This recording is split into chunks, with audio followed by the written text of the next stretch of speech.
I've been writing and thinking about being an atheist for a while now, and my book, We Have Little Faith, talks about why I went from being a Reformed Jew who pretended to believe to an outspoken atheist. And I have a lot of reasons for that. The primary reason for me was I was a young parent, and it was really important to me that I told my children the truth about the world as I saw it. And as our political landscape has been changing, I have felt that speaking the truth as an atheist and just being outspoken, not combative, just matter of fact about what I believe about the world and how it is constructed, is an important thing to do politically as well as personally. And as I first started thinking about that, I kind of focused my argument on the fact that if you're an atheist, if you don't believe that there's a supreme being in charge of the universe, then you don't believe that it's God's plan, it's God's will, it's God's mysterious ways that are responsible for the injustices in the world and the tragedies that, beset us. So that means you also have to believe that you, or human beings, I should say, are responsible for any good things that happen, any ways that we can change the world.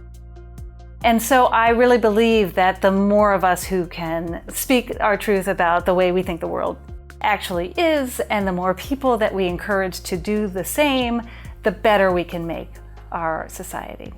But in the last couple of years, there's been another factor that I really focused on as a columnist and as a thinker and as a speaker that I think is kind of equally important, and that is the ability to distinguish fact from fiction. I didn't really think about it much as a parent. It came naturally to me, maybe because I was raised as a sort of a literary kid, to frame God and religion and myths as fiction, as a human creations. This is what I taught my children. I never taught them God doesn't exist. What I taught them was these are made up stories. This is a made up thing. And I'm interested in made up things, and I'm interested in why individual people believe them, why cultures invented them. I think it's fascinating. I just think it's important to remember that they are human creations. And so that I did that kind of naturally as a parent and as a thinker. And if you asked me, what I believe, that is sort of how I said I was an atheist, is to say that I believe that gods are made up and that humans made them for potentially good reasons, or for understandable reasons at least. But now I feel like with an administration, a whole strain, practically an entire political party that is now in power, that is not only no longer sort of interested in verifiable reality, but is actively dismantling our ability to tell fact from fiction, whether it be by using news organizations that spread disinformation, by lying on the campaign trail, to dismantling the wall of separation between church and state, and therefore allowing biblical lessons, the Ten Commandments, all these things, to enter the school systems as fact when they're not fact. There's an aggressive war on verifiable reality, scientific data, actual history that is wound up in this sort of authoritarian takeover of our government. So I have, as an atheist, I feel like there's another call to me toward this kind of like basic defense of that line between what's real and what is fiction. A line that believers are fairly comfortable blurring.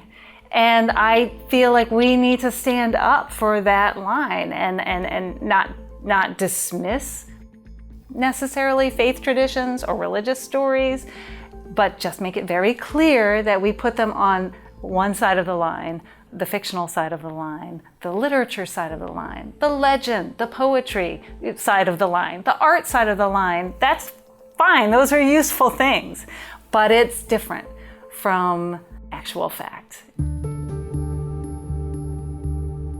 What I think and what I have felt for a long time is that journalism and capitalism are not necessarily compatible. And they certainly have always had an uneasy relationship, even if you think about it just in terms of what are we putting on the front page, what's gonna sell a paper, or what's gonna get eyeballs on this newscast.